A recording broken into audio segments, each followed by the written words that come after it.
सिंधू मातेच्या खोऱ्यात जर जात धर्म विचारून हिंदूवर गोळ्या झाडायची वेळ येत असेल तर मला असं वाटतं आता हिंदूंनी 100% जागा होण्याची गरज आहे। ती दिवस ती वेळ आता आलेली आहे। जितकं शास्त्र महत्त्वाचं तितकं शस्त्रही महत्त्वाचं आहे। आम्ही बांगड्या भरलेली माणसं नाही, कृपा करून आमच्याकडे वाकड्या नजरेने पाहू नका। तुम्ही जर आमच्यावर गोळ्या झाडाल तर आम्हाला बॉम्बचं सुद्धा काम पडणार नाही। राष्ट्रसंत चीनच्या सीमेवर गेली तिथं म्हटलं पत्थर सारे बॉम्ब बनेंगे भक्त बनेगी सेना। तुम्ही राम सेवकाच्या भारत मातेच्या सुपुत्राच्या नाद करू नका। इथल्या हिंदूच्या हातातला दगड सुद्धा बॉम्बचं काम करतो एवढं ध्यानात ठेवा। फक्त त्याला ओरिजिनल राग आलेला पाहिजे। तुम्ही गोळ्या झाडू नका। अजूनही आवरा स्वतःला जगावं वाटत असेल तर। मला तर असं वाटतं येणाऱ्या काळात पाकिस्तानला याचा धडा सरकारने भारत सरकारने दिला पाहिजे। चला त्यांचा माणूस गेला, आपल्याच कुटुंबातली व्यक्ती गेली। महाराज आनंद एकोप्यानं राहणं बंद करा। ती भावना भांडणं आता धुऱ्यावरचे भावकीचे वादातले गावातले सन्मानाचे इथं एक राहण्याची गरज आहे। संकट आलं की एक व्हा, नाहीतर तुमच्या माझ्या जमिनी तुमचे माझे मंदिर पूर्ववत अगोदरचा काळ यायला काही फार वेळ लागणार नाही। म्हणून आता हिंदू म्हणून ताकदीने उभं राहण्याची गरज आहे।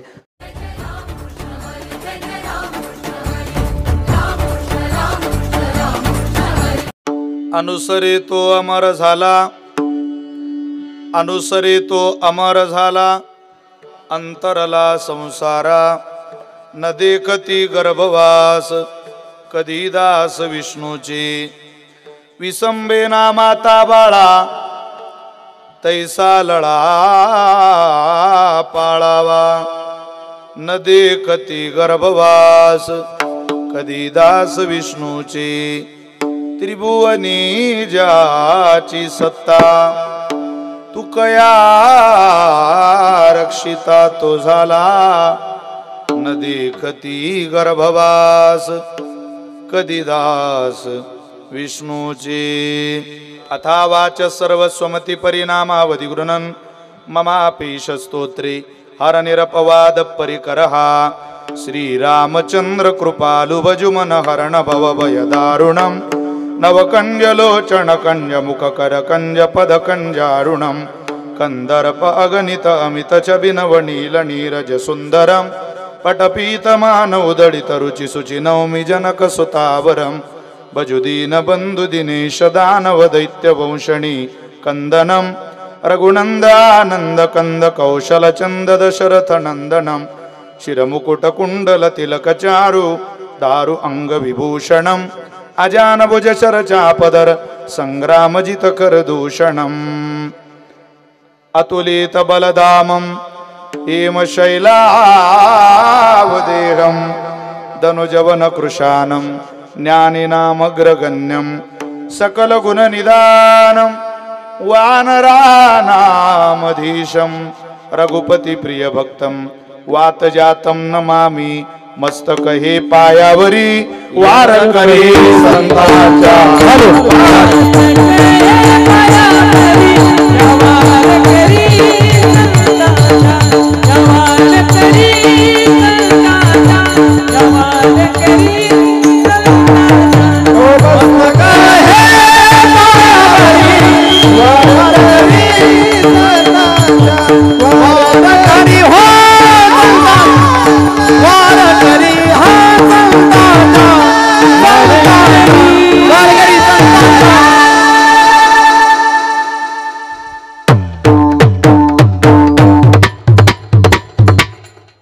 अनुसरे तो अमर झाला, अंतरला संसारा। वाक्य शोधा छान लागले।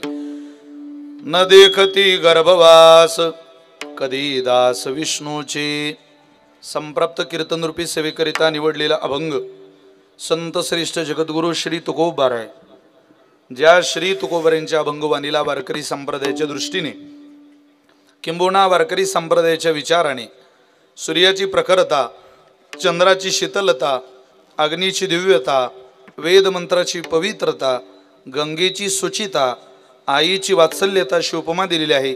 असे देवमान्य संत, संतमान्य संत, जगतमान्य संत, संत सम्राट विश्ववंद्य जगद्गुरु श्रीमंत श्री तुकोबाराय श्री महाराजांचा अत्यंत गोड, अत्यंत प्रसिद्ध असलेला 4 चरणाचा अनुसरणाचा प्रसाद किती उंच अवस्थेचा असू शकतो त्या प्रसादाची महती सांगणारा अभंग सेवेकरता निवडलाय. विठ्ठल विठ्ठल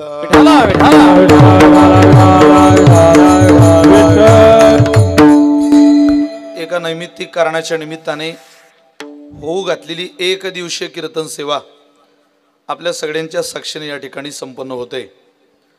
वैकुंठवासी प्रातस्मरणीय पंढरीनाथ नाना अर्थात पंढरीनाथ साहेबराव देवकर यांच्या 7व्या पुण्यस्मरणाच्या निमित्ताने त्यांच्या स्वकीयांनी त्यांच्या आप्तजांनी या गोड कार्यक्रमाचं केलेलं हे नियोजन आहे. मी मनापासून पंढरीनाथ नानांच्या चरणी साष्टांग दंडवत करतो, प्रणिपात करतो. त्यांच्या पश्चात त्यांचं संपूर्ण कुटुंब ज्यांनी मोठ्या अट्टहासाने हा सोहळा आयोजित केला तो संपूर्ण देवकर परिवार, त्यामध्ये त्यांचे सहोदर श्री एकनाथराव साहेबराव देवकर, त्यांचे सुपुत्र श्री जितेंद्र पंढरीनाथ देवकर अर्थात जितू काका, संतोषराव एकनाथ देवकर त्यांचे पुतणे आहेत, कांतीलाल एकनाथ देवकर पुतणे आहेत, धनंजय राजाराम देवकर पुतणे आहेत, श्रीमती सुमन एकनाथ जाधव त्यांची बहीण आहे, सौभाग्यवती विद्या अशोक यादव त्यांची सुकन्या आहे, सौ रुपाली मोहन हरगुडे त्यांची सुकन्या आहे, सौ अश्विनी संकेत धुमाळ त्यांची सुकन्या आहे आणि सौ प्रीतल जितेंद्र देवकर त्यांच्या सुनबाई आहेत. तद्वत कुमार क्षितिज जितेंद्र देवकर त्यांचे नातू आहेत. मी जितू काकांना मनापासून धन्यवाद देतो. कष्टकरी मुलगा आहे आणि वडिलांचं 7वं पुण्यस्मरण. काही लोक म्हणतील अहो 7वंच कसं काय, प्रथम सुद्धा एवढा चांगला सोहळा झाला नाही, एवढा सोहळा 7व्याचा झाला, प्रथम पुण्यस्मरण का केलं नाही. मला ज्यावेळेला कारण कळलं त्यावेळेला मी स्वतः काही काळ स्तब्ध होतो की असंही कदाचित असू शकतं. ज्यावेळेला वडील गेले त्यावेळेला परिस्थिती इतकी व्यवस्थित नव्हती. भाजीपाल्याच्या व्यवसायातून पोरानं उभारी घेतली. जितू काकांनी अपार आई वडिलांच्या चरणावर निष्ठा ठेवून वडिलांच्या आशीर्वादाच्या जोरावर कष्ट केले आणि कष्टाला परमात्म्याच्या आशीर्वादाची जोड मिळाली आणि सुखाचा संसार फुलला. आज तालुक्यात जिल्ह्यात सन्मानजनक लोकांमध्ये त्यांची बैठक आहे, त्यांच्या आदान प्रदानाचा व्यवहार आहे आणि एक चांगला भाजीपाल्याचा उत्तम व्यापारी म्हणून प्रगतिशील व्यापारी कसा असतो, वडिलांच्या पश्चात कुटुंब व्यवस्थापन कसं करता येतं याचं छोट्यापासून सुरुवात करून एक मोठं उदाहरण या तालुक्यामध्ये ज्यांनी निर्माण केलं ती जितू काका आहे. मनापासून त्या मुलाला धन्यवाद. त्या तरुणाला खरोखर वडिलांच्या आशीर्वादाची गरज आहे आणि तो आशीर्वाद परमात्म्यानं पदरात घातला सुद्धा, त्याची प्रतीती आजच्या या 7व्या पुण्यस्मरणाच्या निमित्तानं आपल्याला पाहायला मिळते. हा सगळा गोळा झालेला समाज ही जितू काकांनी आजवर कमवलेली प्रॉपर्टी. परिस्थिती गरिबीची, हालाकीची, पण वडिलांकरता काही केलं पाहिजे आणि अट्टहास होता विशालबाबत तुम्हीच सेवा केली पाहिजे. खेड राजगुरुनगरला आले आणि मुलाचा तर अट्टहास होता पण मुलाप्रमाणे जावई येते गाई. त्यातले संकेतराव धुमाळ, संकेतरावांचा एक विशेष आग्रह म्हणजे संकेतराव घेऊन आले तसा त्यांचा व्यवसाय पाहिला की त्यांच्या लांब राहावं पण त्यांना गाण्याचा भजनाचा छंद पाहिला की संकेतरावांचा संकेत मिळतो, माणूस गोड आहे. आणि संकेतरावांसारखा जावई देवकर परिवाराला मिळाला तसे सगळेच जावई. फारच वारकरी कुटुंब आहे. तिघी भगिनींची भेट औक्षण करताना झाली, त्यांचाही आशीर्वाद घेतला. संकेतरावांचा आग्रह होता आणि जितू काकांची भूमिका त्यांनी माझ्यासमोर मांडल्यामुळं ही सेवा माझ्याकडे आज सुपूर्द होते. आपल्या सगळ्यांच्या चरणी मनापासून धन्यवाद प्रणाम व्यक्त करतो. भरपूर मंडळी कार्यक्रमाला आहेत. पुण्यनगरीवरून वाघोलीतून या ठिकाणी आदरणीय आमचे शांताराम बापू कटके उत्तम समाजसेवक आहेत. गोरगरिबांच्या वारकऱ्यांच्या हाकेला ओ देणारा वारकरी माणूस आहे की नाही, माऊली आहेत. आम्ही माऊलीच म्हणतो त्यांना. आमचे शांताराम बापू, त्यांना लोक बापू म्हणतात. मी त्यांच्या वाढदिवसाचे 2 उत्सव केले, मला आनंद वाटला. हरगुडे परिवाराचा मला असं वाटतं मांस वंशाचाच संबंध या परिवाराशी आहेत. हरगुडे वाचलं. आमचे गणेश हरगुडे या ठिकाणी पुण्यनगरीहून पुण्यातून उपस्थित आहेत. माझे सहोदर सुधीर भाऊ आहेत, पुण्यावरून या कार्यक्रमाला आहेत. भरपूर महाराज मंडळी आहेत काही राजकीय सामाजिक शैक्षणिक क्षेत्रातली मान्यवर आहेत, सगळ्यांप्रती करुणा व्यक्त करतो. गोड ज्यांनी कीर्तनाची आरंभी चाल झाली, एकदा चाल ऐकून घेतली पुन्हा या लोकांना बोलवू नका. अरे मला काही कीर्तनाला टाईम ठेवायचा तुम्ही, इतके रंगून गेले चालींमध्ये, लोकांनाही भांडणे किती वेळ झालं आणि गाणाऱ्यालाही भांडणे किती वेळ चाललंय. पहिल्यांदा मी इतकं वेळ चालीमध्ये रममान होऊन ऐकत होतो की बाबा इतका वेळ सुद्धा समाज चाल ऐकू शकतो. अत्यंत तुम्ही जे वेगळे वेगळे राग छेडले त्या प्रत्येक रागाचा आनंद श्रोत्यांनी घेतला.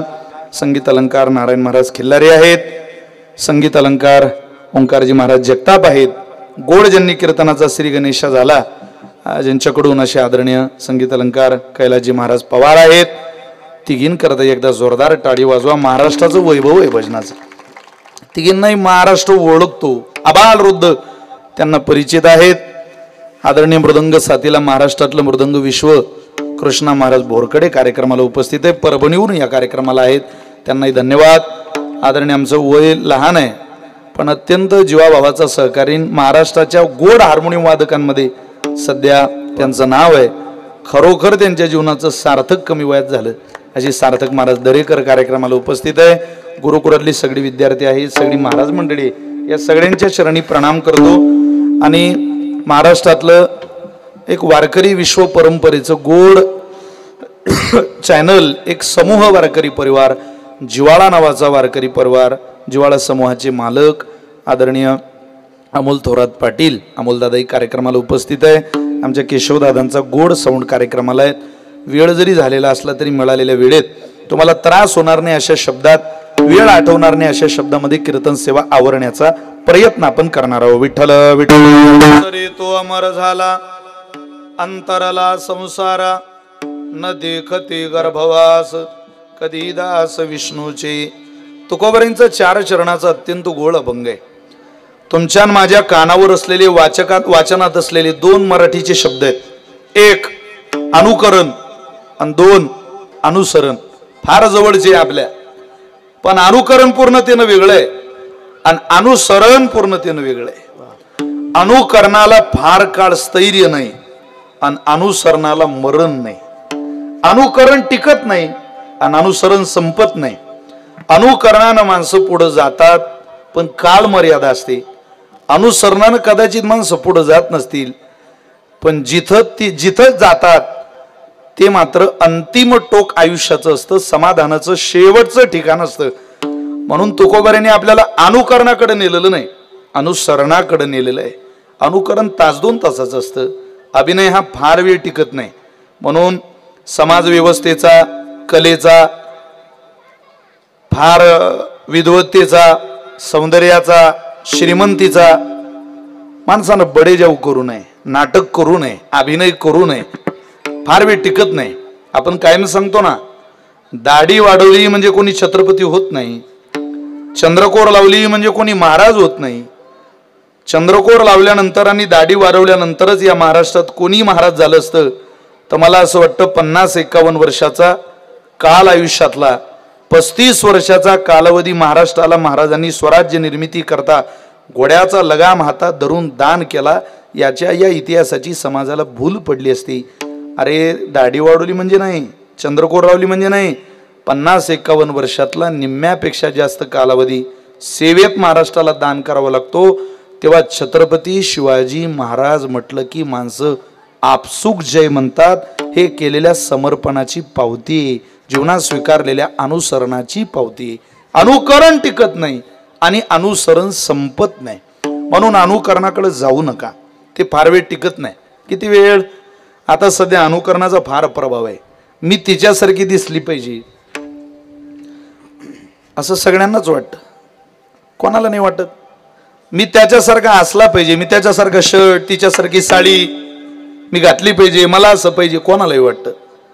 कोणी स्त्रीला वाटतं चांगल्यात चांगली दिसायला एखादी मेकअप करून स्त्री आली, साहजिक आहे, तो सौंदर्य त्यांच्या आवडीचा गुण आहे, त्यांना करावं वाटतं शृंगार. मी त्या माऊलीसारखी दिसली पाहिजे असं प्रत्येकाला वाटतं. पण एक सिंधुताई सपकाळ नावाची बाई माऊली या राज्यात झाली.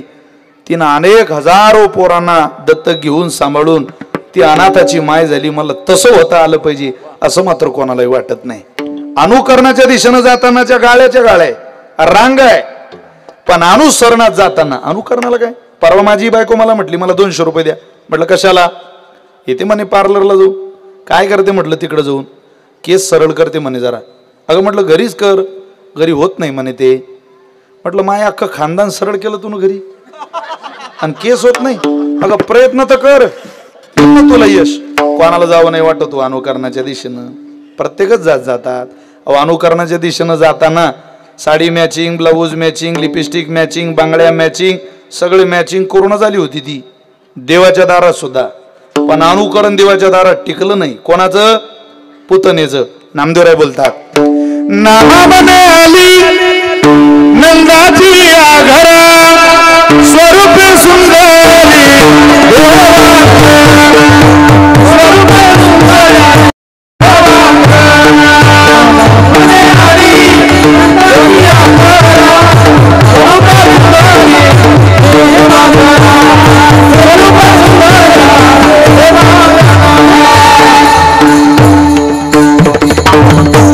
नामामने आली नंदाची या घरा स्वरूपे सुंदरी देवांगना. अरे एखादली देवलोकातली स्त्री आली का असं वाटत होतं. पण किती काळ अनुकरण टिकणार आहे? ती आली कोण्या उद्देशाने होती? विषय घेऊन या निजस्तना पुतना घेऊ आली प्राणा. तीही कृष्ण संगे जाना ते क्षणी उद्धरती. जी विषाची या स्तनपाने मारू आली. विष घेऊन परमेश्वराला मारायला आली. ती काय पोतना होती का? अहो ती पोतना नव्हती.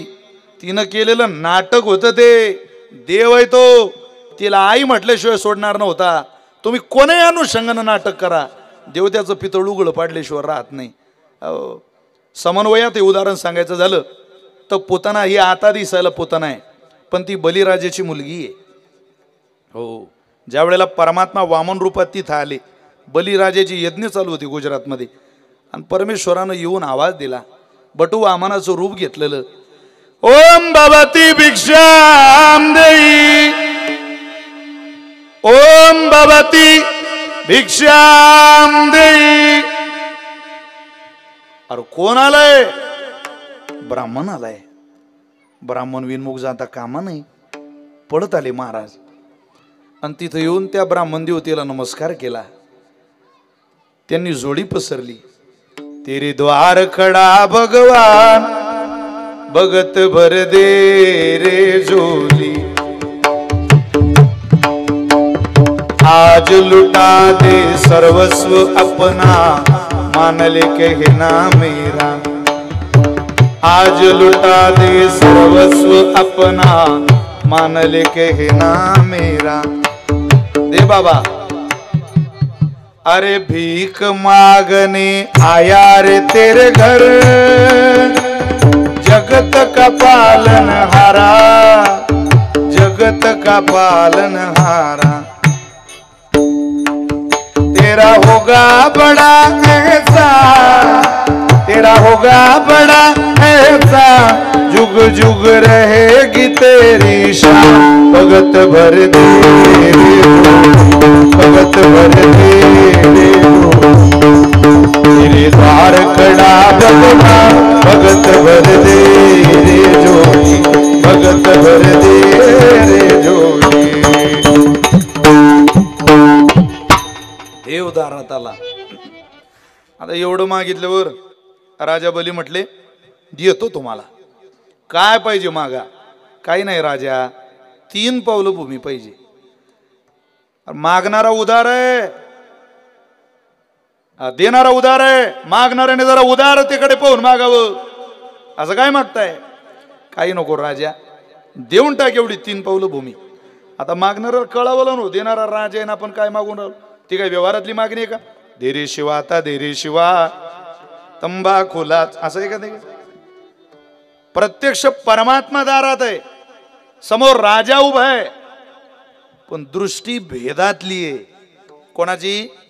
बळीराजाची. तो फक्त ब्राह्मण म्हणून पाहतोय. 3 पावलं भूमी दिल्यानंतर प्रसंग मोठा आहे. एवढा मोठा प्रसंग सांगत नाही, पण माझा मुद्दा मला उपस्थित करायचा आहे. का इको कमी करा, आवाज द्या. 3 पावलं भूमी दान केल्यानंतर पहिल्या पावलात देवानं खालचे लोक, दुसऱ्या पावलात वरचे लोक, 2 पावलात त्रैलोक्य व्यापलं. सगळ्यात महत्वाचा प्रश्न विचारलाय, ऐका, सांग तिसरं पाऊल ठेवू कुठं? राजा बलीला समजलं, रे हा दुसरा तिसरा कोणी नाही, हा ब्राह्मण नाही, हा प्रत्यक्ष भगवान परमात्मा आहे, भगवान विष्णू आपल्या दारात आला. राजा बली म्हटला, देवा वाह, बरं झालं दारात आले, आता घेतलंच ना, ठेवा माझ्या डोक्यावर तिसरा पाय. भगवान म्हटले, बोलायला हुशार दिसतो बली, अरे 2 पावलात तर त्रैलोक्य आटलं, तू काय त्रैलोक्याच्या वेगळा आहेस का? त्रैलोक्य तर आटलं ना, तू जे मला दान दिलं ते मी 2 पावलातच आटवलं. पोरांना जरा आवाज द्या कोणीतरी. तिसरं पाऊल कुठे ठेवू सांग? जर तिसरं पाऊल डोक्यावर ठेव म्हणतो तर हे व्यापलेलं आहे, तू याच त्रैलोक्यात उभा आहे जे मी 2 पावलात व्यापलंय. राजा बली म्हटला, देवा बोलायची हुशारी करू नको, आता ऐक, मी जे तुला दिलं ते दान आहे आणि देणारा दाता आहे. देणारा आणि दिलेलं वेगळं वेगळं मानावं लागतं. मी जे तुला दिलं ते दान आहे आणि देणारा दाता आहे. अरे दान आटवलं तू 2 पावलात, पण अजून दाता शिल्लक आहे, ठेव माझ्या डोक्यावर पाय. पण ही क्रिया चालू असताना बारकाईनं पाहत होती त्या राजा बलीची मुलगी रत्नमाला. तिनं ज्या वेळेला परमात्मा पाहला त्यावेळेला ती म्हणे, असं बालक जर देवानं मला दिलं असतं तर मी त्याला माझ्या मांडीवर घेतलं असतं आणि स्तनपान करवलं असतं. तिच्या मनात आलेली भावना आहे. भगवंतानं तिसरं पाऊल डोक्यावर ठेवायच्या अगोदरच तिच्याकडे पाहिलं आणि मनातल्या मनात म्हटलं, काळजी करू नको, तुला मला स्तनपान करायचंय का, येतो कृष्ण अवतारात भेटू, तिथं 5 बाबा दूध. पण देवानं लगेच तिच्या बापाच्या पायावर डोक्यावर पाय ठेवला आणि बळीराजा खाली खाली जायला लागला. ती म्हणे, अरे राम राम राम राम राम, हा फक्त दिसायलाच कोळ आहे, हा फार कठोर आहे, निर्दयी आहे, माझ्या बापाच्या डोक्यावर पाय ठेवतो. अरे असं पोरग जर दूध प्यायला माझ्या मांडीवर आलं असतं तर मी त्याला दूध पाजायचं नाटक केलं असतं, तसं तर त्याला विषच पाजलं असतं. भगवान म्हणत, काळजी करू नको, दूध पाजायचं दूध पाज, विष पाजायचं विष पाज, येतो तुझ्या घरी. तीच रत्नमाला कृष्णावतारात पोतना झाली, नाटक करून गेली देवाच्या दारात. देवाच्या दारात नाटक किती वेळ टिकणार आहे? जेव्हा हा बाबा तिला बिलगला तेव्हा ती म्हणे, अरे सोड मला, सोड मला, सोड मला. अगोदर ती म्हणे छोटस बालक आहे, पण हा बाबा जेव्हा तिला ओढायला लागला तेव्हा ती म्हणे, हे बालक नाही, हे मुळा मोठीत घातलेली 10 HP ची टेक्समोची मोटर आहे, सर्रच ती उसाला पाणी सोडते. त्याचा बाबा रक्त काय, दूध काय, पंचप्राण काय, सगळं ओळखच होता. अरे सोड मला, सोड मला. तो म्हणे, पुतणे मी अगोदर कोणाला धरत नाही आणि एकदा धरलं तर मला वाटेपर्यंत सोडत नाही. का? तू नाटक जरी करून आली तरी तुला आई म्हटल्याशिवाय सोडू कसा, हा या देवाचा स्वभाव आहे. कृपावंत किती दिन बहु आवडती, दिन बहु आवडती, दिन बहु आवडती, कृपावंत किती दिन बहु आवडती, बहु आवडती, बहु आवडती.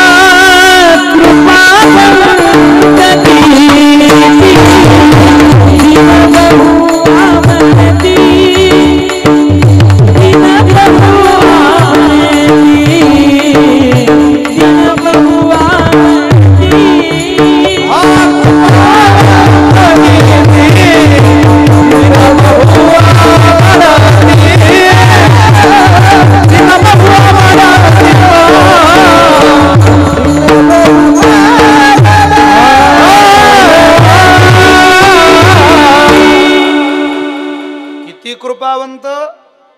अरे पुतणेला आई म्हणतो, अजून काय त्याची कृपा मोजावी. नाटक करत करत जरी परमार्थ केला तरी आई या पदापर्यंत नेतो, आणि अनुसरण करत करत जरी प्रपंच केला तरी अधोगतीला नेतो. हा परमार्थातला आणि प्रपंचातला फरक आहे. परमार्थात नाटक करा तरी फळ मिळतं, आणि व्यवहारामध्ये प्रपंचामध्ये विनयानं करा तरी माणसं लाथा मारून आपल्याला बाहेर काढून देतात. आपला अपमान करून आपल्याला माणसं तिरस्काराने, म्हणजे साधय किती कष्ट करा प्रपंचात फळ नाही, आणि कष्टही करू नका, फक्त अंतःकरण शुद्ध करा, परमार्थात फळ मिळाल्याशिवाय राहत नाही. मग तुकोबारे म्हटले काय आटापिटा करता, त्यापेक्षा एक काम करा ना, सोडूनच द्या नाटक, तुम्ही अनुसरणावर प्रेम करा. एकदा जरी आयुष्यात अनुसरण घडलं तरी मनुष्याला यथायोग्य परमात्म्याच्या दारातला प्रसाद मिळतोच मिळतो. अनुसरण व्हायला जात नाही आणि अनुकरण उपयोगाला येत नाही. काही लोकांनी अनुकरण केलं. अहो एखाद्या राजकारणी माणसाकडे पाहायचं आणि आपलं झोपळं जाळून तसं होण्याचा प्रयत्न करायचा का? तसं व्हायचं नाही. सध्या राजकारणामध्ये एक नवीन ट्रेंड आला. बापू तुमच्यासारखी माणसं पाहिले की आम्हाला आनंद वाटतो. आता या माणसाला कोण म्हणेला माणूस सामाजिक काम करतो? साधे राहणे, उंच विचार. अरे नगरसेवक सुद्धा झाले नाही काही काही, तरी त्यांचे कपडे इस्त्री पाहिली की असं वाटतं एखाद्याचं नाक जर लागलं तर नाकाला धारून तलवाली सारखी. इतका कडक गाडी, बूट, 10-15 टगी माग. कशा करता करत आहे हे? विरुद्ध दिशेला जाते महाराष्ट्रातली संस्कृती, असं वाटत नाही? अरे बा, इथल्या राजकारणी लोकांचं जीवन सुद्धा साधं होतं. फार साधी माणसं या मातीत तयार झाली. पूर्वी माणसं तयार व्हायची, समाजसेवा करायची आणि मग उदयाला यायची. आता माणसं उदयालाच येण्याकरता प्रयत्न करून राहिले आणि मग समाजसेवक होण्याचा प्रयत्न करताय. तसं होत नाही. नाटक नाटक आहे. पागल झाले लोक त्या नाटकात. काही काही मी एका घरी गेलो, त्या म्हातारीचं पोरग, ती म्हातारी म्हणे चलाच बाबा दूध घ्यायला गेलो. कायम तेव्हा घरात तिचं 35-40 वर्षाचं पोरग काय मसाज करायचं, राम राम राम राम राम राम, त्याचे हातही असेच बरं का, राम राम राम राम. म्हटलं काय लखवा झाला याच्या हाताला, बरं ते हातही नीट जोडत नाही. मी ना म्हटलं आजी कोण आहे? मुलगा आहे म्हणे माझा. म्हटलं काय नशिबवान पोरग येते, वा वा वा वा, राम राम राम राम राम राम राम रामच म्हणते. म्हटलं दुसरं काही म्हणत नाही. ती म्हातारी म्हणे भाऊ तो कशाले म्हणेन राम राम, तो ग्रामपंचायतीला उभा होता, पडला, तेव्हापासून असाच करून राहिला म्हणे राम राम राम राम राम राम. म्हटलं तू त्याला पुढच्या इलेक्शनला उभं कर, नाही तो दगड मारीन काही दिवसानं. बेभान झाले लोक, बेभान, त्यांना भान नाही राहिलं. महाराज काय करता? अरे व्यवहारामध्ये तुम्ही कितीही चांगलं वागा, कितीही समाजसेवेचं व्रत घ्या, तुम्हाला इथं प्रसाद मिळत नाही. पारमार्थामध्ये तुम्ही द्वेषानं देवाकडे जा, तुम्हाला प्रसाद मिळाल्याशिवाय अनुसरणाचा राहत नाही. उत्तम उदाहरण तुम्हाला रामायणातलं देतो. पंढरीनाथ बाबांनी, आता पोरगा म्हणेल 7 वर्षानं केलं बाबा फळ मिळतं का? अरे 7 नाही, आयुष्याच्या तुमच्या शेवटच्या श्वासापर्यंत कधी पुण्य स्मरण केलेलं असतं तरी फळ तेवढंच आहे. वारकरी संप्रदायातलं फळ कमी जास्त होत नाही. त्याचं उत्तम उदाहरण आहे. आयुष्याच्या शेवटच्या टोकाला देवाचं अनुसरण केलं, त्याची सेवा केली नाही, शेवटचं टोक कोणी? रावणाचा मामा. कोण? मारीच. मामा बरेच झाले. रामायणातला देवाचा मामा मारीच झाला. भगवान श्रीकृष्णाचा एक मामा कंस झाला. महाभारतातले एक शकुनी मामा झाले. इतिहासात एक शेलार मामा झाले. वारकरी सांप्रदायिक सोनोपंत दांडेकर मामा झाले. आमच्या विदर्भात एक साबे मामा झाले. तुमचे आपले मामा राहू द्या, आता खूप टाइम होईल, मामाही जास्त होतील. रावणाचा मामा मारीच मामा. रावण आपल्या मामाकडे गेला आणि म्हटला मामा तुम्ही माझं ऐका. म्हटले काय रे? तुम्ही हरिण बना. कशा करता? मला त्या सीतेला पकडायचंय. त्यावेळेला मारीच मामा म्हटले रावणा सीतेच्या नादाला लागू नको. अरे तिच्याबरोबर महापराक्रमी शूरवीर राम लखन आहे आणि ती सामान्य नारी नाही. नवरा ज्या वेळेला म्हणतो सीते येतो मी आता, त्या येतो या प्रश्नाचं उत्तर दिलंय मालकाला. काय? निरोप कसला माझा घेता,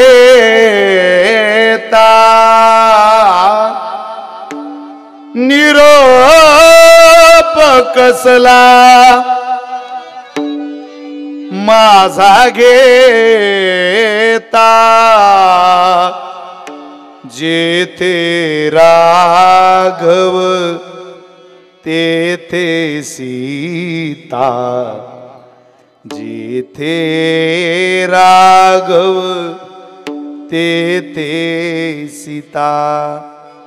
नवऱ्याच्या अपमानात, नवऱ्याच्या गरिबीत, नवऱ्याच्या आजारपणात जी कसोभर क्षणभर सुद्धा नवऱ्याचा हात सोडत नाही, तिचा सन्मान करणारी भूमी, तिला सलाम ठोकणारी भूमी. अरे ज्या घराच्या 4 भिंतीतलं सुख केवळ बायकोला पिकनिकला नेल्यावरच नीट नांदतं, त्या घरातलं विकत आणलेलं सुख आहे. ज्याची बायको चित्रपटाला नेल्यावरच घरात नीट राहते, ते विकत आणलेलं सुख आहे. शॉपिंगला नेल्यावरच ती घरात नीट राहते, विकत आणलेलं सुख आहे. आपल्या घरातलं सुख महिलांनो शॉपिंगवर, सिनेमावर आणि पिकनिकवर अवलंबून ठेवू नका. अरे सुखाला जन्म देणारी स्त्री व्हा. नवऱ्याचा पडलेला चेहरा पाला की मालकाला म्हणते, मालक का पडला चेहरा? तो म्हणतो, अगं मला पंढरपूरला जायचंय, मुक्ताईनगरला जायचंय, पण पैसे नाही का माझ्याकडं. ती म्हणते, मालक अरे जा जा, माझ्याजवळचे पैसे घ्या, पण मुक्ताबाईची वारी चुकवू नका. त्या मुक्ताबाईच्या कृपेनंच आपलं बरं चाललंय. आम्ही 2 दिवस कष्टाची करून घेऊ, पण तुम्ही मात्र वारीला गेल्याशिवाय राहू नका. हिला सुखाला जन्म देणारी स्त्री म्हणता येते, ध्यानात ठेवा. हे काय पिकनिक आणि शॉपिंग आणि सिनेमा फार काळ टिकणारही सुख नाही, एवढं ध्यानात ठेवा. सुखाला जन्म देणारी स्त्री बना. सुखाला जन्म देणारी माणसं काळाचा, सन्मानाचा, समाज व्यवस्थेचा, आपल्या लाजेचा कधी त्यांच्या विचार मनात येत नाही. ज्या माणसानं सुखाला जन्म देता येतो ते परिणामाचा आणि प्रकृतीचा विचार कधी करत नाही. पहा तुम्ही, सुखाला जन्म देणारी जात माझ्या समोर बसलेली शेतकऱ्यांची, त्याला विचारा कडं कधी जातं शेतीकडं. तो म्हणतो कधी दिवस रात्र. आश्चर्य वाटतं या महाराष्ट्राचं, जिथं दारुडे माणसं 10 वाजेला घरात आले पाहिजे अशी माणसं अपेक्षा करता, तिथं आमची माय 11 वाजेला आमच्या बापाच्या हातात बॅटरी देते. ज्या वेळेला माणसं घरात येतात त्यावेळेला शेतकऱ्याची पोरं घराच्या बाहेर पडतात, ऊसाला, कपाशीला, केळीला, गव्हाला पाणी द्यायला.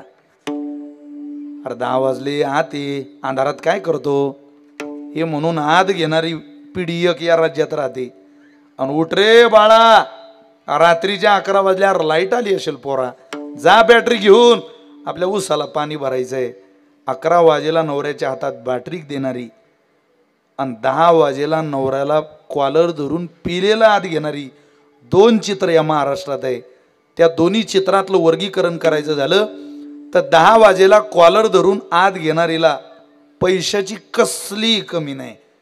फक्त नवरा घरात आला पाहिजे, पैसा भरपूर आहे, फक्त हा घरात पाहिजे, एवढंच तिला समाधान आहे. सगळं घर सुखानं भरलेलं आहे, पण पोरांच्या शाळेची फीस भरायला पैसे नाही. म्हणून 11 वाजेला नवऱ्याच्या हातात बॅटरी दिली पाहिजे. माझा नवरा बाहेर शेतात पाठवल्याशिवाय पोरांची शाळा होणार नाही. एका बाजूला एक चित्र आहे जे रडवत आहे आणि एका बाजूला दुसरं चित्र आहे जे हसवत आहे दयनीय अवस्था पाहून. ही परिस्थिती राज्यातली, त्यामुळे अवघड आहे. कष्टकरी महिलांना दुर्वंदन करावं वाटतं की त्या महिलांचं जीवन अजोड आहे. अजात शत्रू महिला आहे त्या, ज्या मालकाच्या अडचणीत उभ्या राहतात. पाठीमाग अहो सीतामय्या पंचवटीत आल्या, पान पान गोळा केलं, झोपडी बांधली, मखमलीच्या गादीवर फिरणारे पाय अनुकुची दार दगडावर फिरले. देवाच्याच घरातला विषय सांगायचा झाला तर देवाच्या बापाला आईनं रडवलं आणि परमात्म्याला बायकोनं हसवलं. जिथं भगवंताच्या वडिलाला रडावं लागतंय, जिथं कैकई राजा दशरथाला रडवते तो राजवाडा आहे, आणि जिथं रामाला सीता हसवते तो वनवास आहे. एक वनात नवऱ्याला हसवते, अनेक राजवाड्यात नवऱ्याला रडवते. हा स्त्रियांमधला फरक आहे. मला असं वाटतं कीर्तनात या देवकरवाडीत बसलेल्या सगळ्या महिलांना प्रार्थना आहे, कैकई सारख्या राजवाड्यात रडवण्याच्या यादीत तुमचा नंबर लागू देऊ नका. वनात जरी जावं लागलं तरी चालेल, पण मालकाला हसवणाऱ्याच्या यादीत तुमचा नंबर लावा. जगातला कोणताच परमार्थ करण्याची तुमच्यासारख्या स्त्रीला गरज पडणार नाही. तुमचं सुद्धा नाव ही भूमी घेतल्याशिवाय राहणार नाही. विधी ना तेरे लेख किसी के समझ न आते हैं,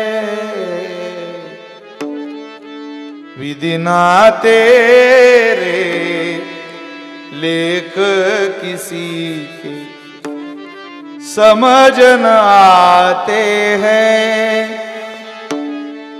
जन जन के प्रिय राम लखन सिय बन को जाते हैं। एक राजा के राज दुलार बन बन फिरते मारे मारे बन बन फिरते मारे मारे। क्या बात है वाह।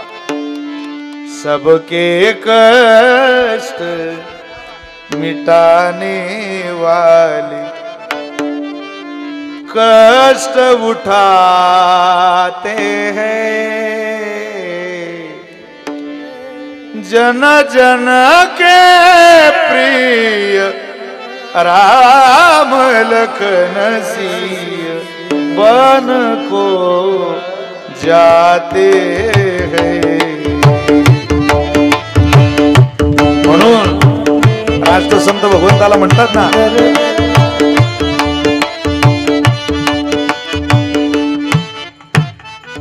कुणाला क्या बात है वाह भाग्य देवोनी। अरे तू भाग्य दिलं कोणाला तरी, घडलं काय? प्रभु हाके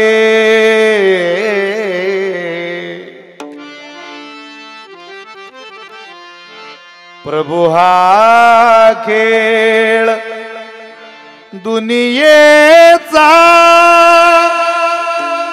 कशाला सांग केलासी रे। प्रभु हा खेळ दुनियेचा कुणाला देवोनी बसविले मंचकावरती रे। कुणी किती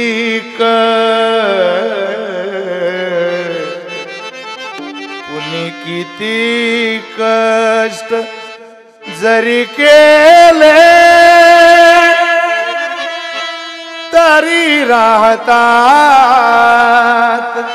उपवासी रे। प्रभु हा खेळ दुनियेचा। ज्याचं घर लहान आहे त्यालाच मुलं जास्त आहे, आणि ज्याला खरंच मुलाची गरज आहे त्याला मुलंच होत नाही हो। कुणाला झोपडी नाही राहण्या तिळभरी कोठे। तया मुल बाळ कुणाला कुणाला झोपडी नाही राहण्या तिळभरी कोठे रे। तया मुल बाळ तया मुल बाळ बहुदेशी मजा बगला मुनी बगशी रे।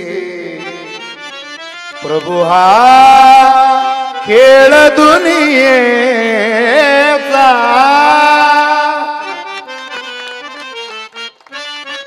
देवाचा खेळ कोणाला कळत नाही। कधी स्वतः मखमलीच्या गादीवर चालतो तर कधी तेच पाय घेऊन वनात येतो। खेळ आहे। रावणा लेका जोडून खाक होशील। प्रेम म्हटलं की माता, शास्त्र म्हटलं की गीता, आणि पतिव्रता म्हटलं की सीता, सीतेच्या आड जाऊ नको। ऐकलं नाही त्याने, तुम्हाला हरिण व्हावं लागेल। तलवार काढली रावणाच्या मानेला लावली। मारीच म्हटला रावणा मी हरण झालोच तो रे, पण हरण झालो तर मला राम मारेल. रावण म्हणतो मामा हरिण बनत नसाल तर रावण मारेल. प्रसंग असा आहे देवकरवाडीकर जीवनातला, झालो हरण तरी मरण, आणि नाही झालो हरण तरी मरण, पण झालो हरण तर मारतो राम, आणि नाही झालो हरण तर मारतो रावण. अरे रावणाच्या हातून मरून आयुष्याचं पुस्तक कायमचं बंद केल्यापेक्षा प्रभू श्रीरामाच्या हातून मरून देवाच्या चरणावर अनुसरण स्वीकारू, निदान अमरतेच्या यादीत तरी मारीच्याचं नाव येईल. हा शेवटचा प्रसंग आयुष्यातला स्वीकारला, परिणाम अनुसरे तो अमर झाला, अनुसरे तो अमर झाला, अनुसरे तो अमर झाला, अनुसरे तो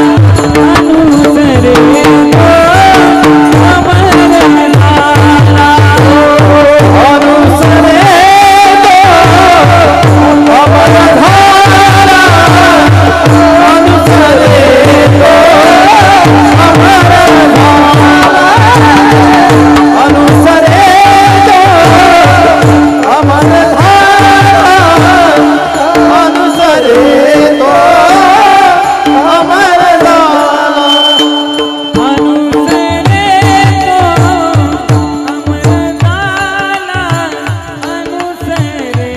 अनुसरे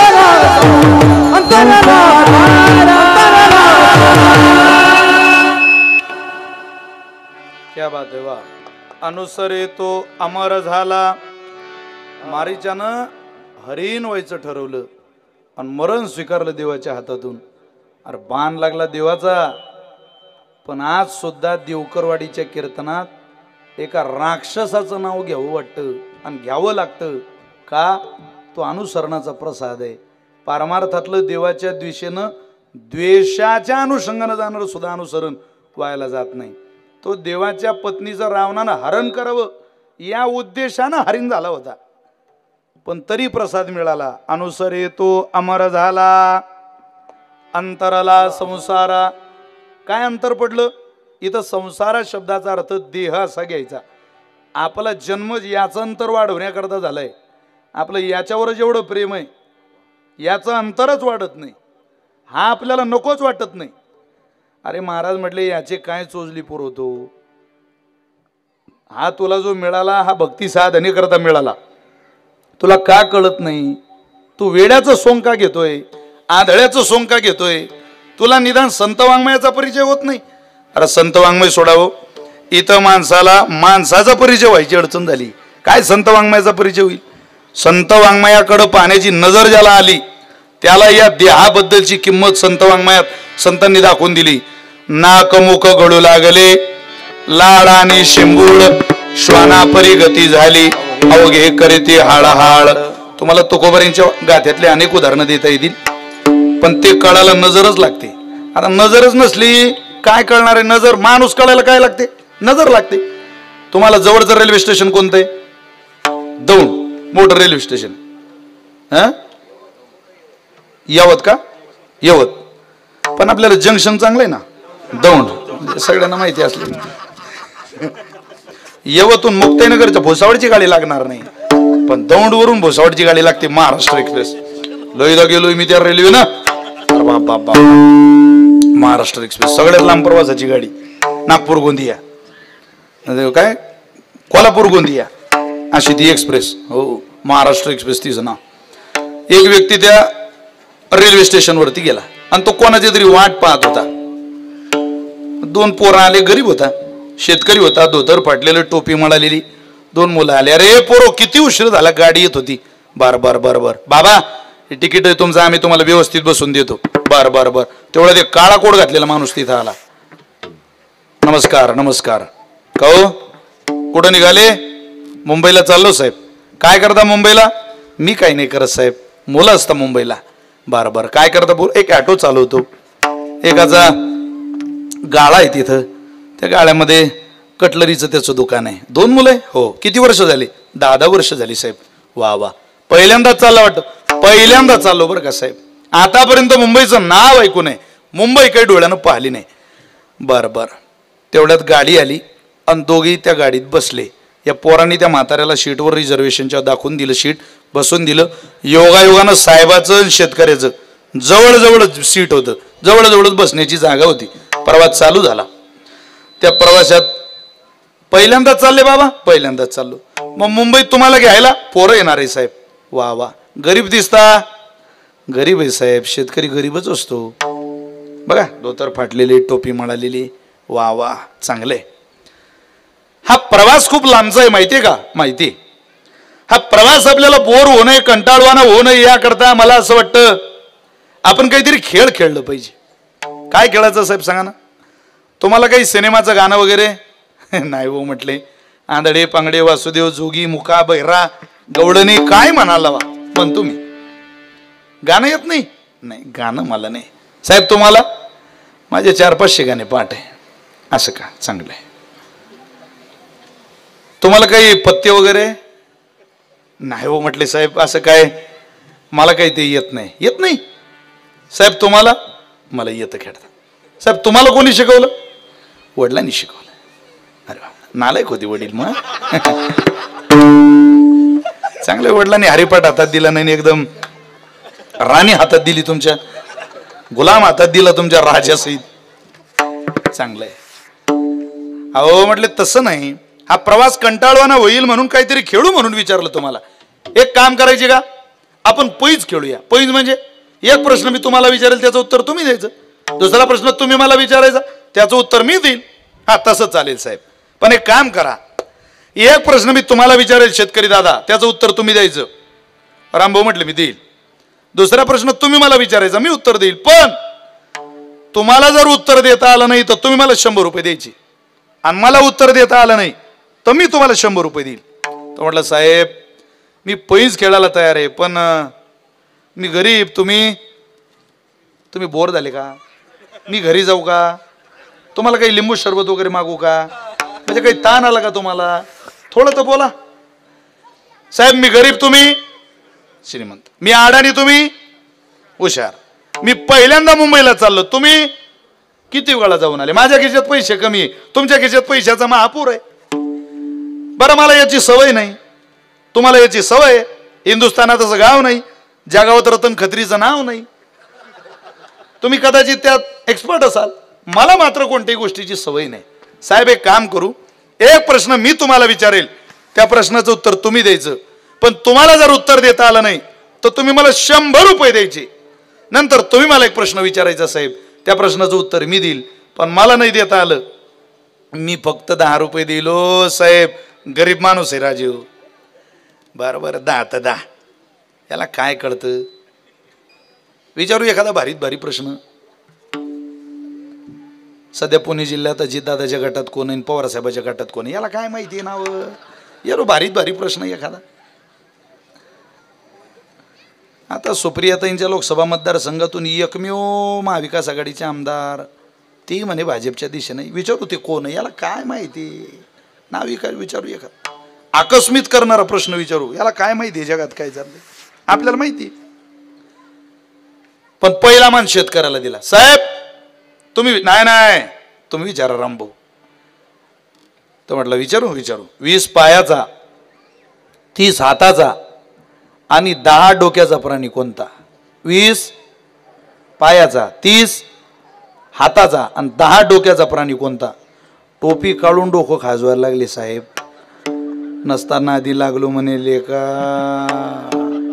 बहुतेक शेतकरी दौंड तालुक्यातला तर नाही, दिसाला भोळ दिसतं, कधी कोणाचा खेळ करेल सांगता येत नाही. एक तर इकडून भिमान, तिकडून मुळा मोठाच्या मध्ये ते लई चतुर माणसं आहे, कळत नाही. बरोबर लोकसभेला एकीकडे, विधानसभेला एकीकडे जाणारा प्रदेश आहे तो, कळू देत नाही लोक. लोकसभेला आले की म्हणता भरते झोली ये मोहम्मद, त्यांना वाटलं भरतील, विधानसभेला खाली ठेवली ना, कळू देत नाही माणसं. तो म्हणले का हा प्राणी आपण पाहणं तो सोळा, अजून एखाद्या पुस्तकात वाचला नाही, पण या बहादराला दिसला कुठे. 20 पायाचा, 30 हाताचा, 10 डोक्याचा प्राणी. त्यानं खिशात हात घातला, 100 रुपये काढले, शेतकऱ्याच्या हातात दिले. हे घ्या. काय जमायचं नाही बाबा आपल्याला, ते नाही जमणार साहेब. काही प्रयत्न गुगल गिगल काही, अरे म्हणे हँग झालं गुगल, चक्कर आले, बीपीची गोळी दिली मी आताच गुगलला, पण तरी 20 पायाचा, 30 हाताचा आणि 10 डोक्याचा सापडून राहिला नाही. मग शेतकऱ्याने 100 रुपये घेतले आणि खालच्या खिशात ठेवली. शक्यतो मोठी नोटी खालच्या खिशात ठेवली जाते. साहेब विचारा प्रश्न, आता तुमची वेळ आहे. अरे काय विचारा प्रश्न गड्या, माझाही तुम्हाला हाच प्रश्न रामभाऊ. 20 पायाचा, 30 हाताचा आणि 10 डोक्याचा प्राणी कोणता. लगेच शेतकऱ्यांवरच्या खिशात हात घातला, 10ची नोट काढली, साहेबाच्या हातात दिली. साहेब 10 रुपये घ्या. तो प्राणी मलाही माहिती नाही, फक्त मी दौंडचा एवढं ध्यानात ठेवा.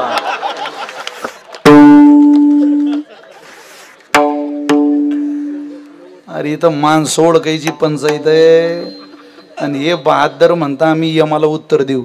अरे नाथ महाराज म्हटले, अनेक यातना यम करवी कोण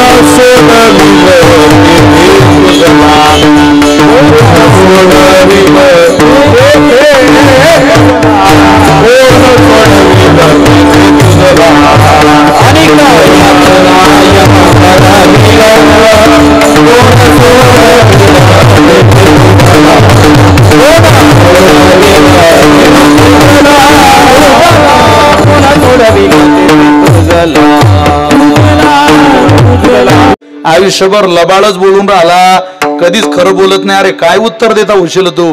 पाय दिलेले का महाराष्ट्रात पैदा झाला आणि एक वारी पंढरपूरची करत नाही. अरे काय उत्तर देता होशील तू. या पायाचं काय केलं. कधी गळ्यात तुळशीची माळ घातली नाही, पवित्र एकादशीचं व्रत केलं नाही, पंढरीची वारी केली नाही, देवदेव नाही, गाथा नाही, ज्ञानेश्वरी नाही. काय उत्तर देता होशील तू. उत्तर देण्याची तयारी ठेवा. मी एका माणसाला म्हटलं, भाऊ अनुसरण स्वीकारान देवाकडे जा, काय यमाला उत्तर द्याल. तो म्हणे, महाराज मी तयारी करून ठेवली. म्हटलं काय तयारी केली. यम आल्यावर काय करायचं मी तयारी करून ठेवली, पण म्हटलं या जीवनात मजा मारायची, पुढचा जन्म मिळाला की मग मात्र परमार्थ करायचा. कीर्तनाला एवढा समाज बसलेला आहे, हात वरती करून एखाद्यानं म्हणा की जसं पंढरीनाथ बाबाचं बॅनर लागलं असं बॅनर मी माझं या दरेकरवाडीत देवकरवाडीत लावूनच देणार नाही.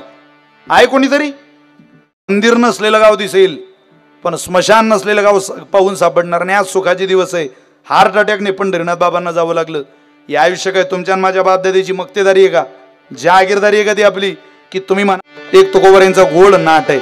सकाळी चरण म्हटलं, आताही म्हणूया गोड चरण आहे तुकोबारांच्या नाटातलं. तुकोबारांनी दिलेलं उदाहरण आहे तशीच उभी ज्ञानोबारांनी ज्ञानेश्वरीत दिली. या देवकरवाडीचा एक माणूस पायी निघाला रस्त्यानं. 2 मिनिटाचं उदाहरण आहे का? तो पायी निघाला दौंडच्या दिशेनं.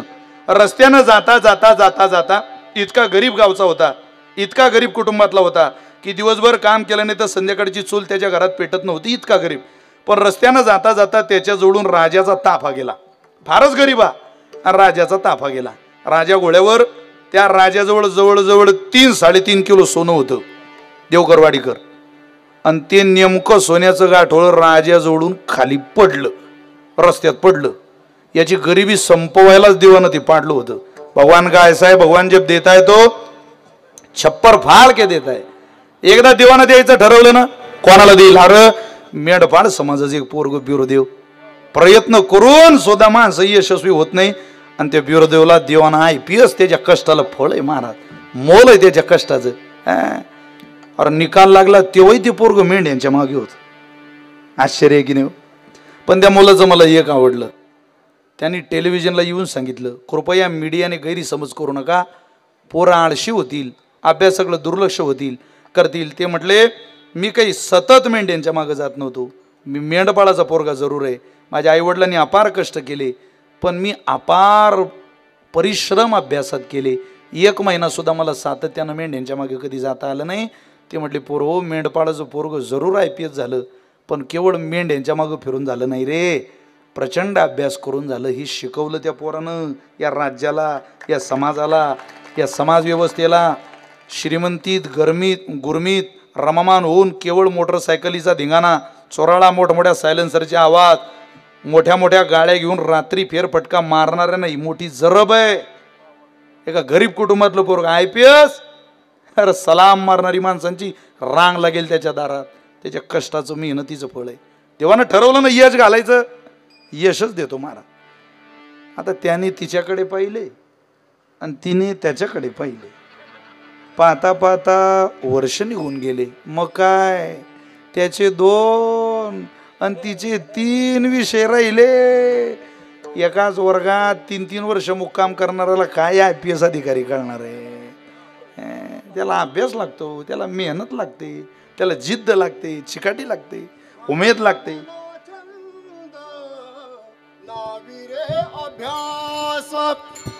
ऐसा मना छंद अभ्यास, ऐसा मना लावी रे अभ्यास.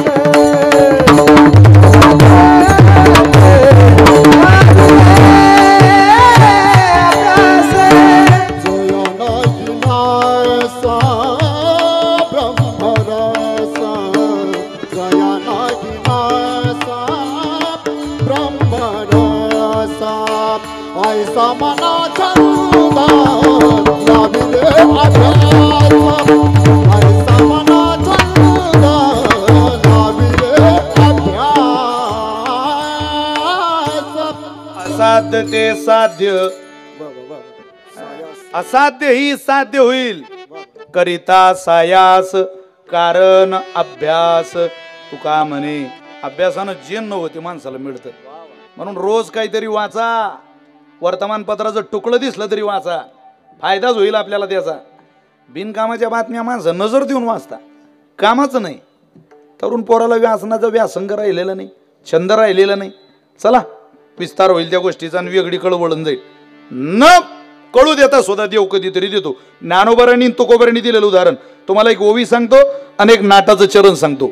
असं म्हणतात, ज्याच्या नाटपाट त्याच्या कीर्तनाचा थाट. वारकरी संप्रदायात नाटाला खूप महत्व आहे. तुकोबाराचं नाट नावाचं प्रकरण आहे. चला, घोड्यावरचं गाठोडं खाली पडलं. कशाचं? सोन्याचं. आणि चाललेला माणूस होता कोणत्या गावचा? इतकं सोन्याचं गाठोडं दुसऱ्या गावच्या माणसाला कशाला द्यायचं आपण? आपल्याच गावच्या माणसाला. असं एवढा नशिबानं आपल्याच गावचा माणूस असू शकतो, पण तो त्याच्या नशिबात ते गेट लावलेलं आहे ना, तिथं गाठोडं पडलंय आणि जिथं कीर्तनकार उभा आहे तिथून तिरमक पायी चालला. तिरमक, कारण असे खोडीचे तिरमकच असतात महाराज. अरे काय माणसं वागतात. आता परवा आमच्या गावात 2 जण जेवायला बसले, तिरमक नाव आमच्या गावच्या माणसाचं. 2 जण 3 पंक्ता उठल्या तरी जेवतच. त्यातला एक दुसरा म्हणे तिरमक, अरे 3 पंक्ता उठल्या तरी आपण जेवून राहिलो. तिकडचा म्हणे जेव जेव, जेवणाची वेळ 12 ते 3 आहे. आता गंमत आहे तिरमक आहे. अहो पित्र बसले आमच्या गावात एकदा, पित्र तिरमकला आम्ही जेवायला बसवलं. पित्रात सारी पंगत चालू झाली, तिरमक घासच घे ना. सगळे म्हणत तिरमक तुझ्यामुळं पंगत थांबली, घे ना घास. तो म्हणे पदार्थ सगळे चांगले पण चपात्या नाही जमल्या बायांना. म्हणजे काय? अरे पोळीच तुटत नाही म्हणे, चपातीच तुटत नाही. त्याचा शेजारी म्हणे तिरमक तू चपाती नाही, तू ही टोपी मोडून राहिला तिरमक. ते द्रोणमध्ये टोपी पडेल आहे तुही वरणात, त्या वरणातली टोपी किती दिवस तोडली तर तुटीन. तिरमक काऊन बिघडला इतका? असे बरे तिरमक आहे. एक तिरमक गटारीत पडलं आणि त्याला एक डुक्कर चाटायला लागला. आता पिऊन पडलेलं ते डुक्कर चाटता चाटता डुकराची शेपटी याच्या हातात आली. तो म्हणे आली सुरेखा, आता मरायचेच काम आहे की नाही. आता इतके बिघडेल तिरमक जण आपल्याला भेटत गेले. द्या बा विठ्ठल विठ्ठल.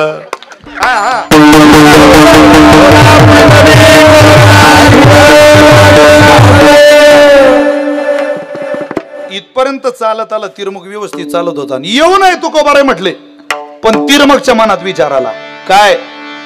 तो म्हणे आपल्याला तर डोळे, आपल्याला रस्ता दिसतो गड्या, पण ज्याला डोळे नाही ते माणसं कशी चालत असतील? काही गरज होती का? हाकेच्या अंतरावर पडलंय गाठोळं, अरे चालत जा देवा तुझ्याच करता पाडलंय. तो म्हणे आपणही चालून पोहा आंधळ्यासारखं. यानं डोळे बंद केले, नुसते बंद नाही केले, त्या डोळ्यावर दोन्ही हात ठेवले. म्हणजे स्वतःच्या डोळ्यावरही त्याचा विश्वास नाही, हात ठेवून चालायला लागला. चालत चालत त्या गाठोड्यापर्यंत आला. देवकरवाडीकर, अरे ठोकर लागली देव त्या तिरमकला. कशाची? सोन्याची. हात काढले नाही त्यानं. ठोकर लागल्यावरही देवकरवाडीचा तिरमक म्हणे हा एवढ्या 2-3 किलोच्या दगडाला पाहतो का मी आता? असा पायानं दगड बाजूला दिलं ढकलून पायानं आणि पुढं चालत राहिला. ते सोनं गेलं बाजूला आणि पुढं चालत राहिला. तुमचं माझं असं झालंय तुकोबारे म्हटले. काहींच्या मानवी नदी हाताला आला, गाथा वाचायची, ज्ञानेश्वरी वाचायची, गाठोळं पुढं सापडलं. संधी मिळाली मानवी नरद्यात. ही माणसं इतके दुर्बुद्धी सुचणारे, इतक्या अनंत जन्माचं पाप घेऊन जन्माला आले, हे पायानं सोनं लुटून राहिले आणि पुढं चालताय. पुढं चालताना म्हणता पुढच्या जन्मात करू. अरे पुढच्या जन्मात काय? मागुता हाची जन्म पावसी, भोगिले सुख दुःख जानशे, येतो नगडे रे साया, येतो नगडे रे साया. सारे अंगवसी जाणूनिया,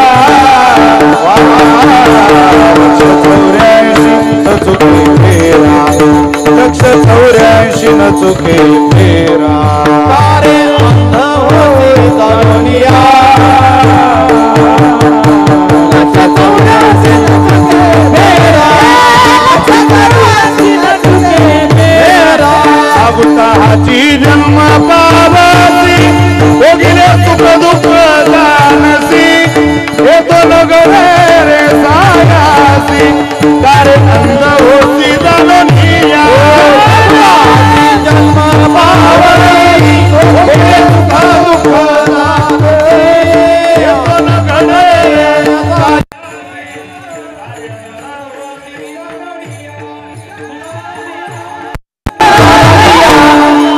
अशी जो विज्ञानोबरेनी ज्ञानेश्वरीत दिली.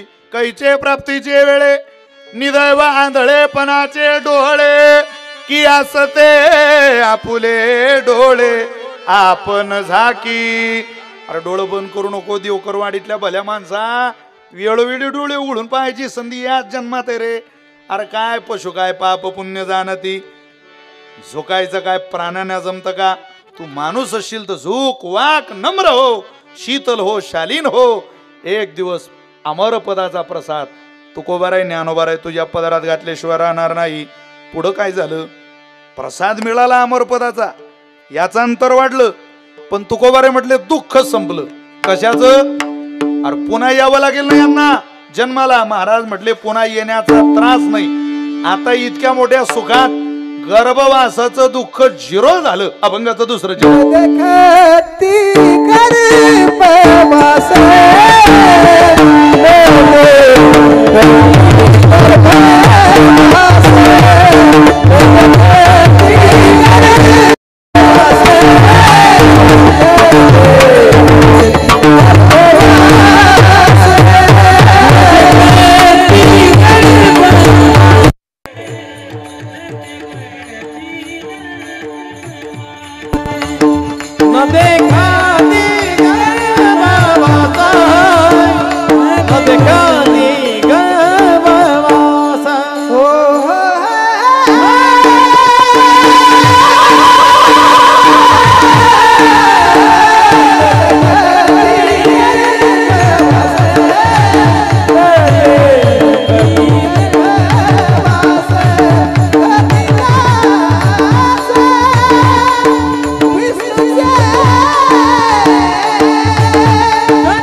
देखती गर्भवास.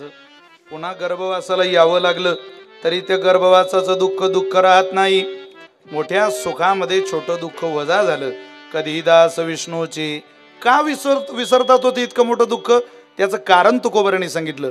विसंबेना माता बाळा तैसा लढा पाळावा, न देखती गर्भवास कधी दास विष्णूचे.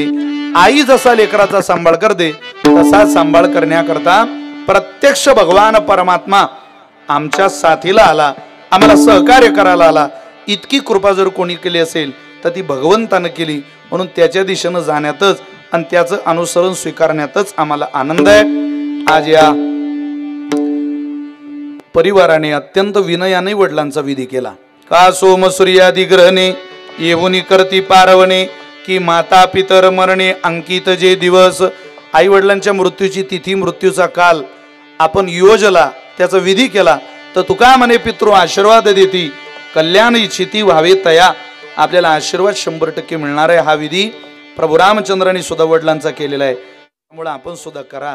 आणि थोडंसं मला असं वाटतं कीर्तन तर संपलेलं आहे, पण जाता जाता माझी तुम्हाला हात जोडून विनंती आहे, हे कीर्तन केवळ जाणाऱ्या करता आहे असं समजू नका, हे आपल्या करता आहे. आता पुढचा नंबर तुमचा माझाचही ध्यानात ठेवा. एक दिवस आपलं बॅनर लागणार म्हणजे लागणार. हा मरणाऱ्यांचं लोक आहे, या लोकांचं नावच मृत्यू लोक आहे. इथं तीच माणसं जन्म घेतात पण तरी आपण सावध होत नाही. एक केस पांढरा झाला राजा दशरथाचा, एक तर ते म्हणतात मला पत्र आलं देवाचं. संत आमच्या भागात वियोगी महाराज कृष्ण उपासक होते. वियोगी महाराजांनी लिहिलेलं भजन आहे, गोड भजन आहे. आजच पहिले पत्र मिळाले, वाचून नयनी जीवन आले. गोड पत्र आहे बघा. आजच पहिले केस पांढरा झाला, केस देवकरवाडीकर केसाचं पत्र म्हणतात. पत्र मिळाले वाचून नयनी जीवन आली.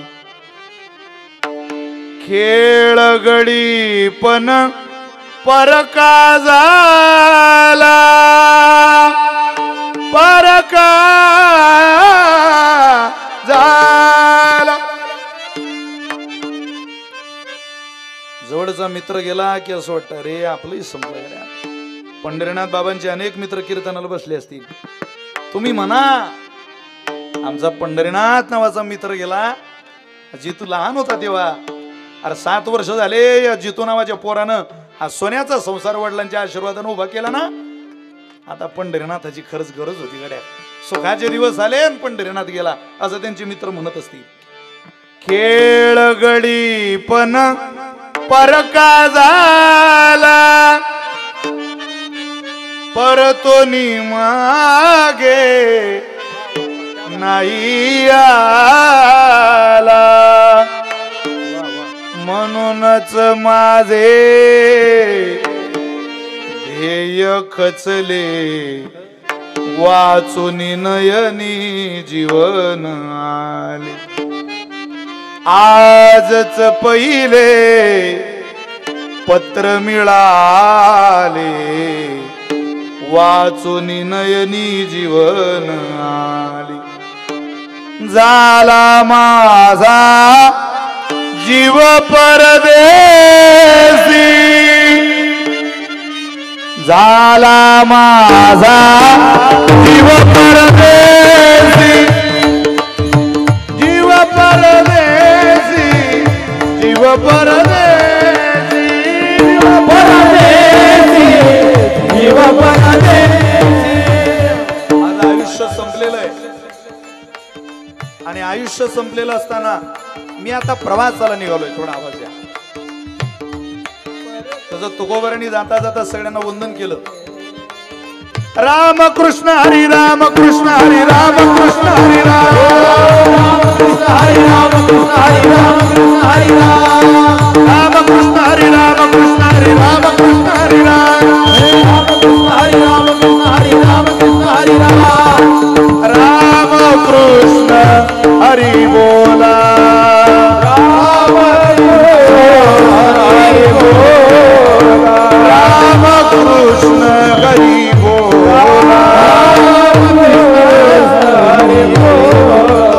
राजा तो वैकुंठाला, आम्ही जातो, आम्ही जातो, आम्ही जातो, आम्ही जातो आमच्या गावा, आमचा राम राम गावा, आमचा राम राम गावा, आमचा राम राम गावा,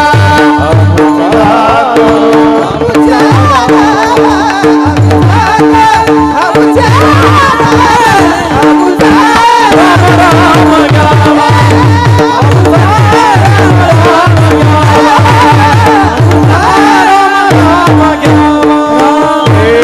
झाला माझा जीव परदेसी, जीव परदेसी, जीव परदेसी. रुसला मजवर तो ऋषिकेशी, रुसला मजवर तो ऋषिकेशी.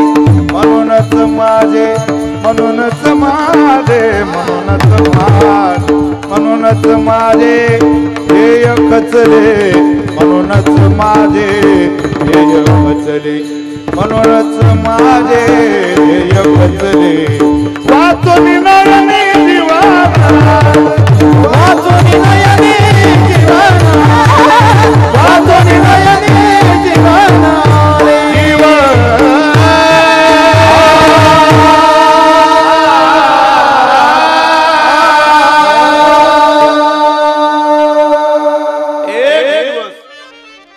पत्र तुम्हाला मला सुद्धा येणार आणि ही ज्योत मालवणार. पण ती ज्योत ज्या वेळेला मालवेल ना त्यावेळेला तुम्ही म्हणा माझी ज्योत जशी पांडुरंगानं वैकुंठात नेली तशी आमची सुद्धा ज्योत सांभाळायला आणि त्याच्या चरणाजवळ घालायला देव आला. प्रत्यक्ष तुकोबर आहे त्याचा पुरावा देत आहे अभंगाच्या शेवटच्या चरणात. त्रिभुवनी जाती सत्ता, त्रिभुवनी जाती सत्ता, त्रिभुवनी जाती सत्ता, त्रिभुवनी जाती सत्ता, त्रिभुवनी जाती सत्ता, त्रिभुवनी जाती सत्ता, त्रिभुवनी जाती सत्ता, त्रिभुवनी जाती सत्ता, सत्ता तुका यार चिता,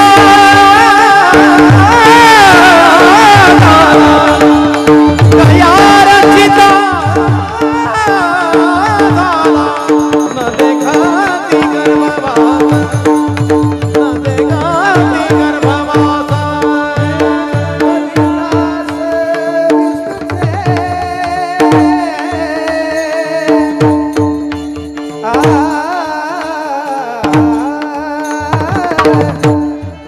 कधी दासे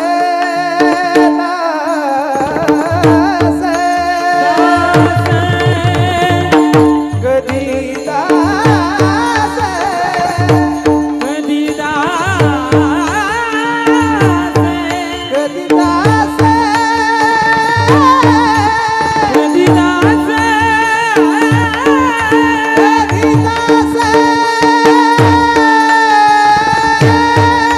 कधी दासे,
कधी दास विष्णु दे, कधी दास विष्णु दे, देखाती गर्भवास, देखाती गर्भवास,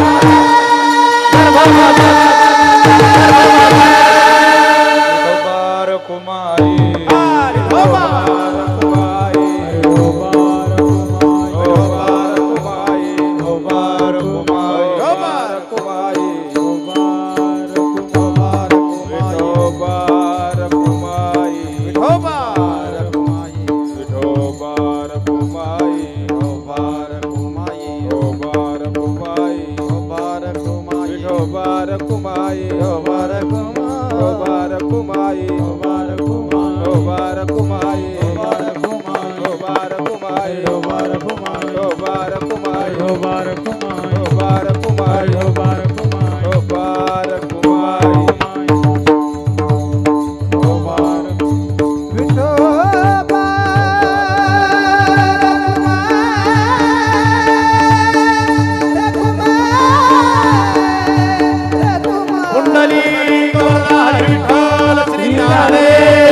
त्रिभुवनी ज्याची सत्ता तो कया रक्षिता तो झाला, न देखती गर्भवास कधी दास विष्णूची.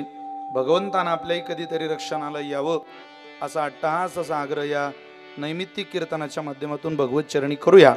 आणि ही वाणी ही सेवा भगवंताच्या चरणाजवळ पूर्णतेला नेऊया, देवाच्या चरणावर समर्पित करूया. एक सूचना आपल्याला सगळ्यांना देतो. दिनांक 22 मे 2025 आदिशक्ती मुक्ताबाईंचा तिरोभूत समाधी सोहळा आहे. येणाऱ्या मे महिन्यामध्ये आपण 22 मेला संपूर्ण महाराष्ट्रातून, मध्य प्रदेशातून, कर्नाटकातून, गुजरातमधून या चारही राज्यामधला खूप मोठा समाज मुक्ताबाईकडे येणार आहे. पुणे जिल्ह्यातल्या मंडळींना सुद्धा माझी विनंती आहे, महाराष्ट्रातल्या सगळ्यांनाच विनंती आहे, आपण 22 मेला मुक्ताबाईंच्या तिरोभूत समाधी सोहळ्याला हजर राहा. जो कोणी बैसेन समाधी श्रवणा तया प्रदक्षिणा पृथ्वीची, एक पृथ्वीच्या प्रदक्षिणेचं पुण्य आदिशक्ती मुक्ताबाई तुमच्या पदरात घालतील. 2-4 पावलं जर मुक्ताबाई करता घालत आलात तर तीच मुक्ताबाई संकट काळामध्ये हजारो पावलं टाकत तुमच्या दारात तुमच्या मदतीला धावून येईल. इतक्या कृपेचं दैवत आहे. त्या निमित्ताने मुक्ताबाईचं मंदिर पाहण्यात येईल. करोडो रुपयाचं मुक्ताबाईच्या मंदिराचं काम मुक्ताईनगरमध्ये उभं झालेलं आहे. महदग्राम, सुंदरगाम, सुंदरनगर, महतनगर, आदिलाबाद, एदलाबाद आणि आताचं मुक्ताईनगर असा नामांतरणाचा त्या शहराचा प्रवास आहे. मुक्ताबाई जिथं गुप्त झाल्या ते मुक्ताईनगर. ज्ञानोबरांची समाधी आळंदीला, निवृत्तीनाथांची समाधी त्र्यंबकला, सोपान काकांची समाधी सासवडला आणि मुक्ताबाईची समाधी मुक्ताईनगरला. आपण आईसाहेबांच्या समाधीस्थळी आईसाहेबांच्या दर्शनाला या. आता येणाऱ्या वर्षभराच्या आत ज्या मुक्ताबाईंनी तुमच्या माझ्या गोरगरीब लेकरांच्या हातात ताटी उघडून ज्ञानोबरांना ज्ञानेश्वरी द्यायला लावली, त्या मुक्ताबाईच्या मंदिराचा कलशारोहणाचा सोहळा देशाच्या पंतप्रधानांच्या उपस्थितीमध्ये होणार आहे. सोन्याचा कळस मुक्ताबाईच्या मंदिराला विराजमान होणार आहे. आपण त्याही सोहळ्याला आवर्जून सगळ्यांनी यावं ही विनंती सुद्धा आपल्या सगळ्यांना करतो आणि माझ्या वाणीला विराम देतो. जितू काका, मनापासून तुम्हाला धन्यवाद. कुठे जितू काका? एकदा जितू नावाचा पंढरीनाथ बाबांचा मुलगा, या जितू काकाला तुम्ही सगळ्यांनी सांभाळा, त्यांना त्यांच्यावर प्रेम करा, जीव लावा. 3 बहिणींचा जीवाभावानं सांभाळ करून भावाने एवढं सगळं उभं केलंय. विशेष म्हणजे एवढं उभं करताना भाऊ त्यांच्या पाठीशी आहे, बहिणी त्यांच्या पाठीशी आहेत, याचा मला आनंद आहे. आता ज्या भागातून हायवे गेला त्या भागातून बहिणी घेऊन गेला, बहिणी परत तिथं दिसतच नाही. म्हणजे ज्या भावाचं बरं जवळ चाले मोठा धंदा तव बहीण म्हणे दादा दादा, जवळ चाले मोठा धंदा. बरं चाललंय दादा दादा दादा दादा. एकदा भावानं भाऊबीजीला येणं बंद करू द्या. ताई आल्या नाही तिकडं जळालं व त्याच सगळं. एका सेकंदात जाळणारी बहीण असू शकत नाही, भावाच्या पाठीमागं उभी राहणारी बहीण असू शकते. त्यामुळे या तिघी बहिणींना, त्या तिघ जावयांना, संकेतरावांना मनापासून धन्यवाद देतो, त्यांना वंदन करतो. सगळी आदरणीय ओंकार महाराज जगताप, आदरणीय नारायण महाराज किल्लारी, आदरणीय कैलास महाराज पवार. कैलास महाराजांचा फोटो बॅनरवर नाही, मग त्यांना का बोलावलं बुवा? दोघं तर होते गायला, तिघं का बोलावलं? त्याचं कारण असं आहे, सरकार कोणाचंही असो पवाराला घ्यावंच लागते.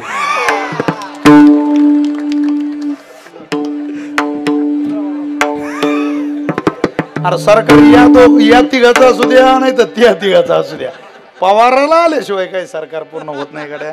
पवार आले, हो हो, सरकार पूर्णतेला गेलं. त्यामुळं कीर्तन पूर्णतेला गेलं. तुम्हा सगळ्यांच्या चरणी प्रणाम करतो. सगळ्यांनी मोठ्या प्रेमाने म्हणा, एका टाळी एका समेत मुक्ताबाई मुक्ताबाई. एक टाळी.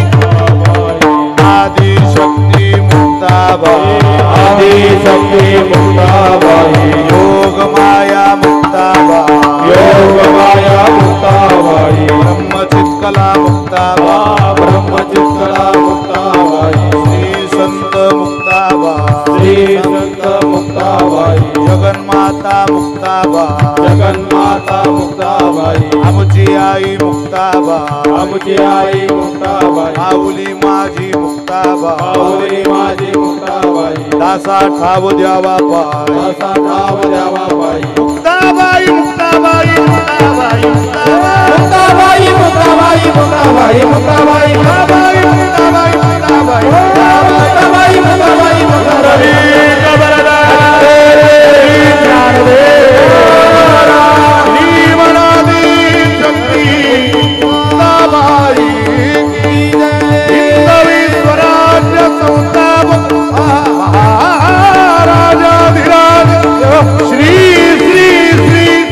छत्रपती शिवाजी महाराज की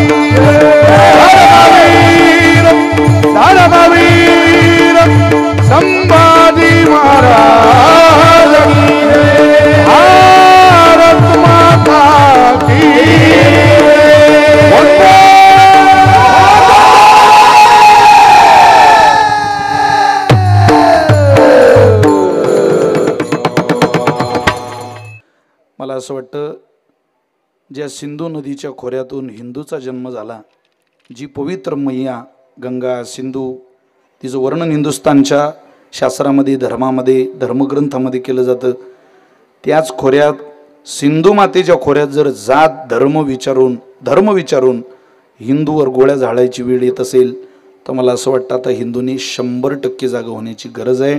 ती दिवस ती वेळ आता आलेली आहे. जितकं शास्त्र महत्त्वाचं तितकं शस्त्रही महत्त्वाचं आहे. आम्ही बांगड्या भरलेली माणसं नाही, कृपा करून आमच्याकडं वाकड्या नजरेनं पाहू नका. तुम्ही जर आमच्यावर गोळ्या झाडाल तर आम्हाला बॉम्बचं सुद्धा काम पडणार नाही. राष्ट्रसंत चीनच्या सीमेवर गेले तिथं म्हटलं पत्थर सारे बॉम्ब बनेंगे भक्त बनेगी सेना. तुम्ही रामसेवकाच्या आणि भारत मातेच्या सुपुत्राच्या नाद करू नका. इथल्या हिंदूच्या हातातला दगड सुद्धा बॉम्बचं काम करतो, एवढं ध्यानात ठेवा. फक्त त्याला ओरिजिनल राग आलेला पाहिजे. तुम्ही गोळ्या झाडू नका. अजूनही आवरा स्वतःला जगावं वाटत असेल तर. मला तर असं वाटतं येणाऱ्या काळात पाकिस्तानला याचा धडा सरकारने, भारत सरकारने दिला पाहिजे. तरच ही माणसं अन्याय सहन केला तर उलट अन्याय. अरे आपण जर नागाची अशी फनही केली नाही तर या बाया दोरखंड करतील सापाची नदीत सोड्या विहिरी सोडायला. जर आपल्याकडं कोणी वाकड्या नजरेने पाहिजे असेल, आज त्यांचा माणूस गेला, आपल्याच कुटुंबातली व्यक्ती गेली. महाराज आनंद वाटला मला एका गोष्टीचा की तिथं जगातून माणसं येतात, विशेषतः देशातून तर खूप येतात, पण देशातून आलेले पर्यटक, आनंद वाटलेली गोष्ट सांगतोय तुम्हाला. मग तिथं हत्या झाल्या, 26 लोकांची मरणं झाली. नंतर तिथं अडकलेल्या लोकांना घ्यायला विमानं पाठवायचं ठरलं. महाराष्ट्राचं काय कौतुक करावं, महाराष्ट्र सरकारचं काय कौतुक करावं. अरे देशातून कर्नाटकाच्या, हरियाणाच्या, राजस्थानच्या, गुजरातच्या अगोदर महाराष्ट्रातले विमानं काश्मीरला पोहोचले होते आपल्या भावकीला आणि आपल्या भावंडांना आणायला. ही महाराष्ट्राची माती संकटात सगळ्यात अगोदर धावून जाणारी माती, सगळ्यात अगोदर. त्यामुळं आता एकोप्यानं राहणं बंद करा. ते भांडणं आता धुऱ्यावरचे, भावकीचे, वादातले, गावातले, सन्मानाचे. इथं एक राहण्याची गरज आहे. संकट आलं की एक व्हा, नाहीतर तुमच्या माझ्या जमिनी, तुमचे माझे मंदिरं पूर्ववत अगोदरचा काळ यायला काही फार वेळ लागणार नाही. म्हणून आता हिंदू म्हणून ताकदीनं उभं राहण्याची गरज आहे. जो व्हा सो व्हा. आतापर्यंत कदाचित आपण गाफील राहिलो असू, आता नाही. धर्म विचारून गोळ्या झाडताना आता आम्ही स्वस्त बसणार नाही. भारत के इस आजादी पर परदेसी नजर ना लगे. अरे तू सुन मेरे प्यारे सुंदर भारत को दुश्मन की नजर ना लगे. अरे तू सुन चरित्र भारत का है धन, विशाल भारत का है मन.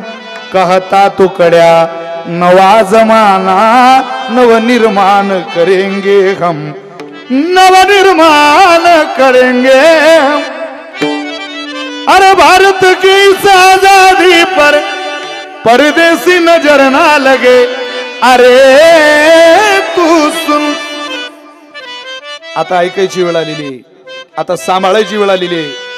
आता येणाऱ्या काळात पाकिस्तानवर भारत सरकारच्या वतीनं जो हल्ला होईल त्या दिवशी या महाराष्ट्रातला प्रत्येक कीर्तनकार, प्रत्येक गायकवादक त्या दिवशी 26 जणांना श्रद्धांजली होईल. तोपर्यंत आम्ही श्रद्धांजली वाहणार नाही. आम्ही ठरवलेलं आहे वारकरी संप्रदायाची श्रद्धांजली त्या दिवशी असेल. विजयी हो भारत देश हमारा, विजयी हो भारत देश हमारा. तन मन धन से सदा सुखी हो भारत देश हमारा, हमारा प्यारा भारत देश हमारा. विजयी हो भारत देश हमारा, विजयी हो भारत देश हमारा. सद्गुणी हो इस देश की जनता, जीवन सुख सजवाने, जीवन सुख सजवाने. रंग राव पंडित भिकारी, सबको सुख दिलवाने, सबको सुख दिलवाने. आम्ही आता जाऊ सुखी जीवनाची वाटचाल करू, पण विरोध सहन करून आणि विरोध करणाऱ्याच्या नरडीचा घोड घेऊन सुखानं भारताचा झेंडा फडकू. आम्ही मर्दाची पिलंय, आमच्याकडे वाकडी नजर टाकू नका. ती टाकाल तर तुमच्या जीवनाला अस्त पोहोचवण्याचं काम, समाप्ती करण्याचं काम आमच्या आईनं आमच्याला दूध पाजताना शिकवलेलं आहे. मारणं, तलवारी चालवणं, लढणं आमची जन्मताची ओळख आहे. कृपा करून त्या ओळखीला आम्ही टाळलं याचा अर्थ असं समजू नका. वाघ युद्ध विसरलाय, अजून सुद्धा वाघाला तीच ताकद आहे, तीच घमेंड आहे. म्हणून भारतानं कोणाचा अन्याय सहन करू नये. भारत सरकारला ही सगळ्यांच्या वतीनं विनंती आहे की बाबा लवकरात लवकर काय तो याचा सोक्षमोक्ष लावा. येणाऱ्या काळात तो हल्ला होईल आणि याचा बदला काढला जाईल याची अपेक्षा करूया. त्या 26 जणांना आज तात्पुरती श्रद्धांजली अर्पण करूया. नंतर आदराची, भावनेची, समर्पणतेची आणि तुमच्या गेलेल्या वीर मरणाची आठवण या देशाच्या बदल्यातून विजयश्री गाठल्यानंतरची श्रद्धांजली कधीतरी सामूहिक एकत्रित पुणे जिल्ह्यात आपण व्यक्त करू. सगळ्यांच्या चरणी प्रणाम करून माझ्या वाणीला विराम देतो. ज्ञानेश्वर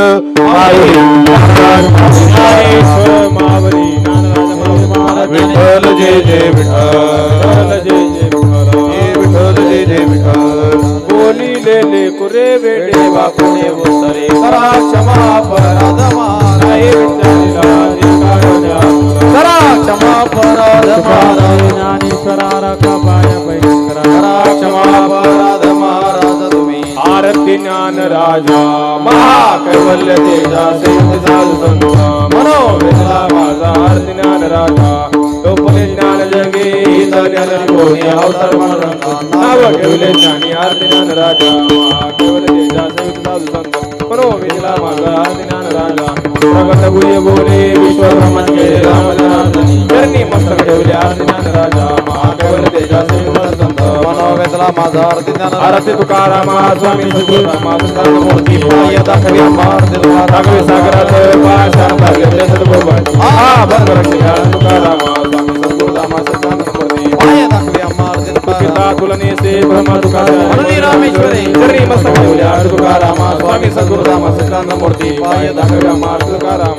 कालीन लोटांगण वंदन करणं डोळ्याने पायनं रोपण प्रेमी आलिंगन आनंद भोजन भावी वाजन मननामा विठ्ठल रखमा ठोबार मागणे ते पांडुरंगा या संतास निर्वेची मध्ये आणि तुझे काय न मागू देवा. कामने आता उदार तो मज ठेवे पाय संताची या संतास निर्वेची मध्ये आणि तुझे काय न मागू. ज्ञानदेव तुकाराम तुकाराम तुकाराम कुंडलिक वरदान विठ्ठल श्री ज्ञानदेव तुकाराम पंढरीनाथ भगवान की जय.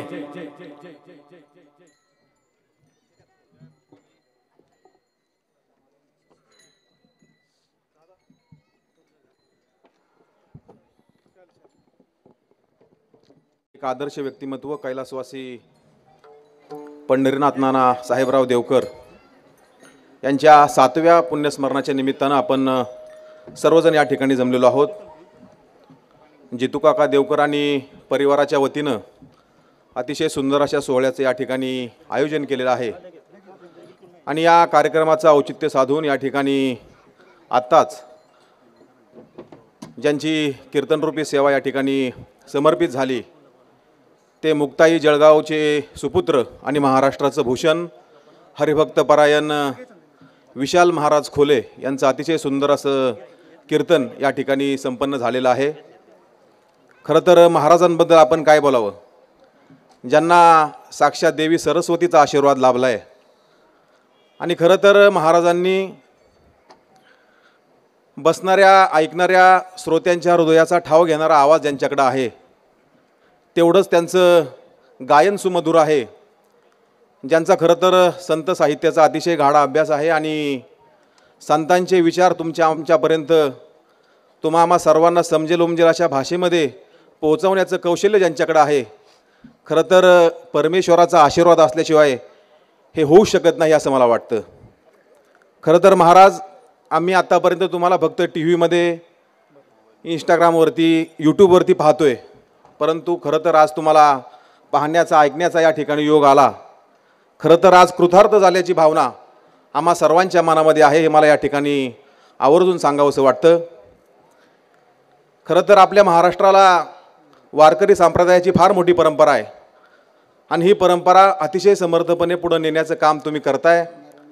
तुमच्या ह्या आध्यात्मिक कार्याला सर्वांच्या वतीनं शुभेच्छा व्यक्त करत असताना अतिशय 2 तासाच्या सुंदर अशा कीर्तनामध्ये संतांचे उपदेश तुम्ही आमच्यापर्यंत पोहोचवलेच, परंतु कीर्तनाच्या उत्तरार्धामध्ये आपण पेहलगाम येथे जी आतंकवाद्यांचा हल्ला झाला त्या ठिकाणी तो दाखला देत असताना खरं तर तुम्ही सांगितलं की आपण सगळे हिंदू बांधव अजून गाफील आहोत. मी तर म्हणतो गाफील नव्हे, आपण सर्वजण झोपलेलो आहोत. आणि खरं तर झोपलेल्या हिंदूंना जागं करण्याचं काम महाराज इथून पुढच्या काळामध्ये तुम्हाला करावं लागणार आहे. कारण या गादीवरती उभं राहून तो सांगण्याचा अधिकार तुम्हाला आहे आणि त्या मार्गातून तुम्ही खऱ्या अर्थानं इथून पुढच्या काळामध्ये हिंदू बांधवांना जागं करण्याचं काम करावं. अहिंसा परमो धर्म हे तत्त्वज्ञान खरं तर आपल्याला शिकवलं जातं, परंतु धर्म हिंसा अतदैवचं म्हणजे धर्मासाठी केलेली हिंसा याला धर्मामध्ये देखील मान्यता आहे हे शिकवण्याची वेळ खरं तर आता आलेली आहे. आणि हे शिकवण्याचं काम महाराज इथून पुढच्या काळामध्ये तुम्ही करावं. आपल्या आध्यात्मिक कार्याला आमच्या सर्वांच्या वतीनं मी मनापासूनच्या शुभेच्छा व्यक्त करतो आणि देवकर परिवाराच्या विनंतीला मान देऊन आपण या ठिकाणी आलात, आपली कीर्तनरूपी सेवा या ठिकाणी समर्पित केली. मी आपल्याला मनापासून धन्यवाद व्यक्त करतो आणि आपला या ठिकाणी देवकर परिवाराच्या वतीनं छोटासा सन्मान होतोय. तो सन्मान करण्यासाठी मी या ठिकाणी पुणे जिल्हा परिषदेचे माजी सदस्य आदरणीय शांताराम बापू गटके बापूंना विनंती करतो, आपल्या शुभ हस्ते आपण महाराजांना शाल व श्रीफळ देऊन सन्मानित करायचे. त्यानंतर या ठिकाणी या कीर्तनामध्ये महाराजांना अतिशय सुंदर अशी गायनानं साथ दिली असे गायनाचार्य कैलासजी महाराज पवार यांचा देखील या ठिकाणी सन्मान होतोय. त्यांचा सन्मान या ठिकाणी तंटामुक्ती समितीचे अध्यक्ष देवकुरवाडी भाऊसाहेब धुमाळ यांच्या शुभ हस्ते या ठिकाणी कैलास महाराज पवार यांचा या ठिकाणी सन्मान होतोय. त्यानंतर गायनाचार्य ओंकारजी महाराज जगताप यांचा देखील या ठिकाणी सन्मान होतोय. त्यांचा सन्मान माऊलीदादा यादव सरपंच माळशिरस यांच्या शुभ हस्ते होते. सरपंच साहेबांना विनंती आहे आपण मंचावरती यायचे. ज्या ज्या मान्यवरांचा या ठिकाणी नामोल्लेख झालाय मान्यवरांना विनंती करतो आपण या ठिकाणी मंचावरती येऊन महाराज मंडळींचा सन्मान करायचा आहे.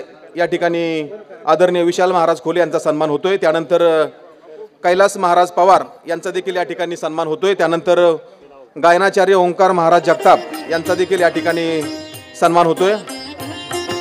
त्यानंतर गायनाचार्य नारायण महाराज खिल्लारी यांचा सन्मान माळशिरस गावचे उपसरपंच अशोकरावजी यादव पाहुण्यांना विनंती आहे आपण मंचावरती यायचे. आपल्या शुभ हस्ते आपण या ठिकाणी येऊन नारायण महाराज खिल्लारी यांचा सन्मान करायचा आहे.